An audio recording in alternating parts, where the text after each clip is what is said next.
Hello दोस्तों। जैसा कि आप सबका एग्ज़ाम हो चुका है और अब सभी लोग मोस्टली कुछ घर पहुंच गए होंगे अपने, और कुछ रास्ते में होंगे अपने घर जाने के लिए। कुछ बस से जा रहे होंगे, कुछ ट्रेन से जा रहे होंगे। तो हम देखते हैं कि आज क्या-क्या क्वेश्चन आए थे आपके पेपर में और उनके आंसर्स क्या हैं। आप आंसर्स मिला लीजिए, चाहे रास्ते में हो, चाहे घर जाके मिला लीजिएगा। आंसर्स ज़रूर मिलाएँ। और ये हम सेट बी को डिस्कस करेंगे यहाँ पे। आप अपने सेट के हिसाब से क्वेश्चंस देख लीजिएगा।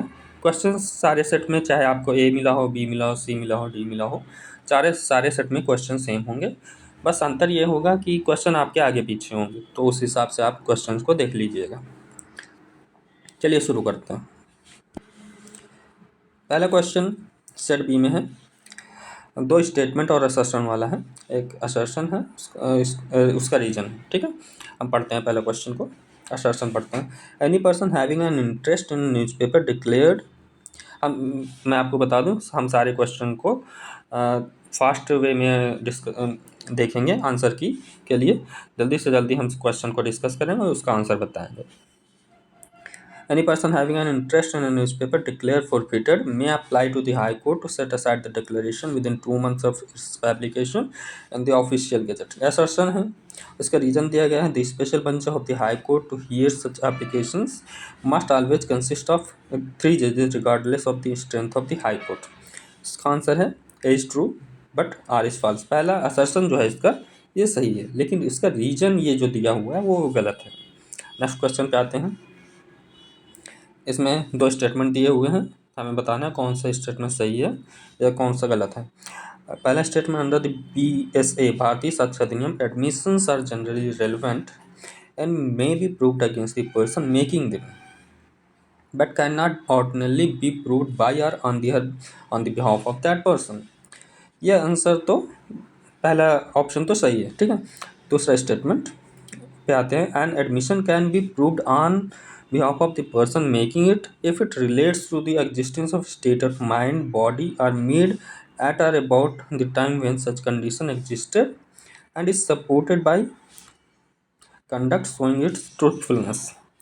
इसका सही आंसर ये भी ऑप्शन सही है, सेकंड स्टेटमेंट भी, इसलिए both the statement are true. Next question पे आते हैं। थर्ड क्वेश्चन है, which type of allowance qualifies for deduction under section 16(2) of income tax act 1961। इसका आंसर है entertainment allowance granted to government employees. ये deduction के लिए 16(2) में अलाउ है, क्वालिफाई करता है। ठीक है, फोर्थ क्वेश्चन पे आते हैं। Read the given statement, choose the correct option. Statement दिए हुए हैं इसमें। पहला स्टेटमेंट है, under negotiable instrument act a negotiable instrument made, drawn, accepted or transferred without consideration creates no obligation of payment between the parties to the transaction. Second statement है, according to the same act if the consideration for which the negotiable instrument was issued fails in part, the holder of in immediate relation is entitled to recover only the proportionate amount corresponding to the consideration actually received। अब इसमें देखना है कौन सा सही है। इसमें दोनों स्टेटमेंट सही हैं। ठीक है, पहला और दूसरा दोनों स्टेटमेंट सही हैं। नेक्स्ट क्वेश्चन ये भी आप पढ़ लीजिएगा। इसमें भी स्टेटमेंट है, कंक्लूजन्स दिए हुए हैं, डायरेक्ट आंसर बता देते हैं। पहला कंक्लूजन बस सही है, इसमें ये सही है, ये दोनों जो ये दूसरा वाला ये गलत है। ठीक, एनवायरमेंट प्रोटेक्शन एक्ट के तहत। नेक्स्ट क्वेश्चन पे आते हैं। Under section 24A of income tax act what percentage of the annual value of an income from house property is allowed as a standard deduction. इसका आंसर है सही 30%। Next question पे आते हैं।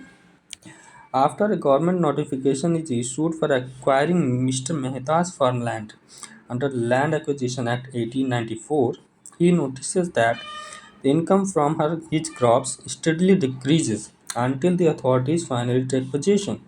He approaches the court claiming compensation for his reduction in profits. According to the act, what type of loss is compensable in such a case? इसका सही answer है bona fide diminution of profits due to the acquisition process. Next question पे आते हैं।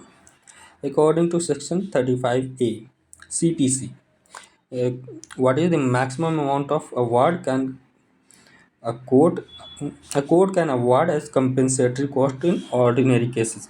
35A में ये कहा गया है कि CPC में कि मैक्सिमम अमाउंट जब कंपेंसेशन के रूप में कोर्ट कितना अवार्ड कर सकती है। इसका आंसर है सही 3,000 रुपये।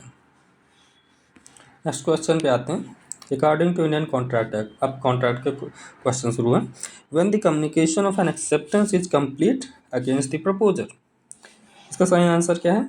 इसका सही आंसर है B, when it is dispatched beyond the control of acceptor. जब ये डिस्पैच कर दिया जाता है लेटर को और वो डिस्पैच हो जाता है, कंट्रोलर जिसने पोस्ट किया है लेटर को उसके कंट्रोल से जब बाहर हो जाता है तब उसको माना जाता है कि कम्युनिकेशन कंप्लीट हो चुकी है on behalf of against the proposer. Question 10 है, Rahul runs a shop in the city for running his retail business. Later the landlord decides to terminate the lease. Since the lease is for the purposes other than agriculture or manufacturing and there is no special contract between the parties, the landlord wonders how many days notice he must legally give under the TPA Act, Transfer of Property Act, to end the lease. What is the required notice period? देखिए, जो lease है agriculture या manufacturing या purpose के लिए नहीं है, इसलिए इसका 15 डेज नोटिस पीरियड होगा। अदरवाइज 6 मंथ का नोटिस पीरियड होता है मैन्युफैक्चरिंग और एग्रीकल्चर के लिए। ठीक दोस्तों, अभी तक हमने 10 क्वेश्चन डिस्कस कर लिए हैं। अगले क्वेश्चन डिस्कस करने के लिए देखें पार्ट 2 वीडियो।